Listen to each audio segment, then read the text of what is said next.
কাছে যে আমি খাচ্ছি, আমার কাছে তো খুবই ভালো লেগেছে ডাল আর পোহাটা। আপনারা বাসায় একবার হলেও বানিয়ে খাবেন, আপনাদের কাছেও ভালো লাগবে।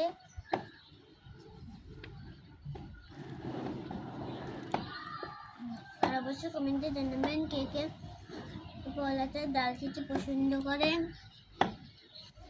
আমাদের ভিডিওতে একটা লাইক আর একটা সাবস্ক্রাইব করে দিবেন। আমাদের ফেসবুকে ভিডিও আছে, ওইটা দেখলে একটা ফলো দিয়ে দিবেন। আপনাদের ভালো ভালো কমেন্ট করার জন্য অসংখ্য ধন্যবাদ।